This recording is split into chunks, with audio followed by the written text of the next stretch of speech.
Hi friends, कैसे हैं आप सब। किताबें में आपका स्वागत है। दोस्तों, उम्मीद है आप सब बहुत अच्छे होंगे और इन दिनों बहुत प्यारी प्यारी किताबें पढ़ रहे होंगे।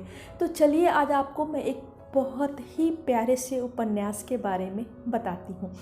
कसब, मनोहर श्याम जोशी का बहुत प्रसिद्ध उपन्यास। यह कुमाऊनी भाषा में लिखा गया है। आंचलिक उपन्यास है यह, और कई आंचलिक उपन्यास बहुत प्यारे होते हैं, बहुत अच्छे होते हैं। याद होगा हमने किताबें में मैला आंचल की समीक्षा पढ़ी है, कितना अच्छा उपन्यास था। हमने मानविनी भवाई की समीक्षा पढ़ी है, कितना अच्छा उपन्यास है वह भी। तो यह भी एक बहुत ही प्यारा उपन्यास है और उन दोनों से इसका टेक्सचर बिल्कुल अलग है। यह विशुद्ध प्रेम कथा है। प्रेम के नाम से ही सबको गुदगुदी होने लगती है, और प्रेम जब पहली नज़र का हो तब तो और मज़ेदार हो जाता है। यहाँ भी कुछ ऐसा ही है। कसब के जो नायक नायिका हैं उनके बीच पहली नज़र का प्यार होता है। कसब के नायक हैं देवीदत्त तिवारी, एक ऐसा भोला भाला युवक जो गंभीर है, इमोशनल है, लेखक है। उसके माता पिता नहीं हैं, तो एक इमोशनल लैकेज जो है उसके जीवन में वह बना हुआ है। और नायिका है अल्हड़ बेबी, 17 वर्षीय लड़की जो बड़ी खिलंदर है, बड़ी मस्त मौला है और एकदम मासूम, कमसीन और भोली है। दोनों मिलते हैं एक शादी के समारोह में। यही उनके बीच पहली नज़र का प्रेम होता है। और भाई प्रेम तो प्रेम ही है। जब आंखें लड़ जाती हैं तो फिर मिलना जुलना और एक दूसरे के बारे में बातें करना, ख्वाब देखना, पत्र लिखना चलने लगता है। यह उपन्यास 1954 का है, तो उस ज़माने में नायक नायिका फ़ोन तो कर नहीं सकते थे, एक दूसरे को बहुत प्यारे प्यारे खत लिखते हैं। देवदत्त चूँकि लेखक है, गंभीर युवक है, तो वह बड़े गंभीर और मज़ेदार पत्र लिखता है। उसके पत्र जो है वो साहित्यिक शब्दों से भरे हुए हैं। और बेबी बड़ी ही मासूम और अल्हड़ है, भोली है। उसे उन पत्रों का मतलब समझ में नहीं आता है।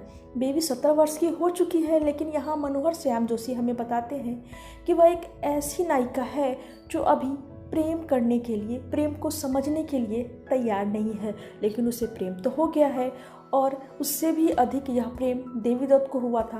क्योंकि वह गंभीर है और समझदार है, तो वह इस रिश्ते को बहुत आगे तक ले जाना चाहता है। और वह यह नहीं समझ पा रहा होता है कि बेबी उसके खतों को समझेगी या नहीं। वह बहुत मनोयोग से पत्र लिखता है जो कि बेबी के समझ में नहीं आते हैं। और बेबी सोचती है कि पत्र तो उसने लिखा है, इसे मैं कैसे समझूं कि इसमें क्या है, कोई तो मुझे इसका मतलब बताए। और उसे सबसे उपयुक्त समझ में आते हैं अपने पिता। अपना प्रेम पत्र वह अपने पिता को देती है।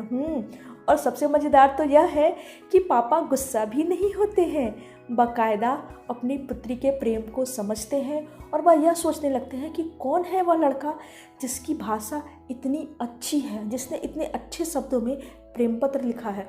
वह न सिर्फ अपनी पुत्री को प्रेम पत्र का अर्थ समझाते हैं, बल्कि उस लड़के के बारे में भी थोड़ी गंभीरता से सोचने लगते हैं। देखा, मज़ेदार है ना। ऐसे पिता तो भाई बॉलीवुड में भी नहीं मिलते हैं। इसके पीछे कारण यह भी है कि उसके पिता की भी एक प्रेम कहानी थी। उन्हें भी पहली नज़र में प्रेम हुआ था, और उस प्रेम के दौरान वे उस लड़की से विवाह करने की जिद पकड़ते हैं। उसे ढूंढते हुए बारात लेके उसके घर तक जाते हैं। लेकिन भात की जो एक रस्म हो रही होती है खाना खाने की मड़वे में, वहाँ पे दोनों पक्षों के बीच में कुछ विवाद हो जाता है और बारात लौटाने की स्थिति आती है। तब वहीं उपस्थित एक निर्धन कन्या से उनका विवाह हो जाता है। प्रेम को न पाने की एक कसक जो है उनके मन में है, तो वे चाहते हैं कि उनकी बहुत लाडली प्यारी पुत्री को उसका प्रेम मिल जाए। वह इसलिए उसके प्रेम में उसका सहयोग करते हैं, उसे पत्रों के अर्थ बताते हैं। यह तो बेबी और उसके पिता की बात हुई, पर यह उपन्यास इतना सिंपल नहीं है कि बस प्रेम हुआ, उसके बाद पिता राजी हो गए तो शादी हो गई। ना ना, बहुत सारे मोड़ है इसमें। बात यहाँ ऐसे अटकती है कि देवीदत्त है लेखक। अब भैया 1954 में लेखक, वो भी ऐसा लेखक जिसका आगे पीछे कोई नहीं हो, माता पिता नहीं हो, अनाथ हो, कौन सा पिता अपनी पुत्री का हाथ उसके हाथ में दे देगा। भी बेबी यानी कि जो मैत्रेयी है उसके 5 भाई हैं, 5 भाइयों की वह लाडली है। पिता तो तैयार होते हैं लेकिन उसके भाई इस रिश्ते के लिए बिल्कुल तैयार नहीं होते हैं। वे तो बाकायदा देवी दत्त की पिटाई कर देते हैं, लहूलुहान करते हैं उसे पीट पीट के। इसमें बेबी जो कि काफ़ी अल्हड़ थी, धीरे धीरे बहुत सशक्त नायिका के रूप में उभरती है। वह अपने प्रेम के लिए लड़ती है, जिद करती है कि नहीं, मुझे देवी दत्त से ही विवाह करना है। घर वाले तैयार नहीं हो रहे होते हैं और उसका रिश्ता कहीं और करा दिया जाता है। पाठक जो कि इस उपन्यास को पढ़ रहे होते हैं उनका दिल धक धक करने लगता है। ओह, अब क्या होगा, क्या बेबी की शादी कहीं और हो जाएगी। लेकिन फिर से एक मोड़ आ जाता है और पिता सबको मना लेते हैं कि नहीं, देवी दत्त से ही शादी करनी चाहिए। और वह इसके लिए बाकायदा देवी दत्त को पत्र लिखते हैं कि अब यहाँ पे कोई दिक्कत नहीं होगी, तुम्हें आगे पढ़ने में सहूलियत दी जाएगी, बेबी की भी पढ़ाई आगे की जाएगी, तुम यहाँ आ जाओ, विवाह तुम दोनों का करा दिया जाएगा। बस पाठक खुश। लेकिन लो, फिर से एक धक धक वाला मोड़ आया, फिर से रिश्ते टूटने की बात आ जाती है। अब इसके बाद तीसरा मोड़ जो है वह कौन सा आएगा ये मैं नहीं बताऊंगी, इसके लिए उपन्यास पढ़िए आप। इतना मज़ेदार है यह कि आपको बहुत गुदगुदाएगा। बेबी और देवी दत्त की शादी होती है या नहीं, यह आपको लास्ट में उपन्यास पढ़ने के बाद पता चलेगा। यह राज मैं छुपा के ही रखूँगी। इस उपन्यास की जो यूएसपी है वह है इसकी भाषा। आंचलिक उपन्यास है, इसमें कुमाऊनी भाषा के बहुत सारे शब्द हैं और बहुत मज़ेदार शब्द हैं। इसे लिखा गया है बहुत इंटरेस्टिंग तरीके से। इसे पढ़ के आपका मन बल्लियों उछलेगा, बहुत खुश हो जाएंगे आप। और जो पत्र हैं इन दोनों के बीच के, प्रेम पत्र, इन दोनों के बीच के जो संवाद हैं देवी दत्त और बेबी के बीच के, वह बहुत मज़ेदार बने हैं, आपको बहुत अच्छे लगेंगे। एक और जो यूएसपी है इस उपन्यास की कि इसको पढ़ने के बाद कुमाऊनी संस्कृति, पहाड़ी संस्कृति को आप बहुत अच्छे से जान जाएंगे। उस संस्कृति में क्या चीज़ें चलती हैं, कैसे उनके लोक व्यवहार हैं, क्या भाषा है, क्या संस्कार हैं, वह सब कुछ यहाँ विस्तृत रूप में और सिलसिलेवार ढंग से आपको यहाँ पे देखने को मिल जाता है। इस उपन्यास को पढ़ने का आपका जो एक और फ़ायदा है वह यह होगा कि अपने यहाँ की पहाड़ी भाषा, कुमाऊनी संस्कृति को आप बहुत अच्छे से समझ जाएंगे। आपके मन में एक बात और आ रही होगी कि इसका जो शीर्षक है कसब, उसका क्या मतलब है। जी हाँ, यही तो खास बात है। कसब का मतलब है क्या जाने।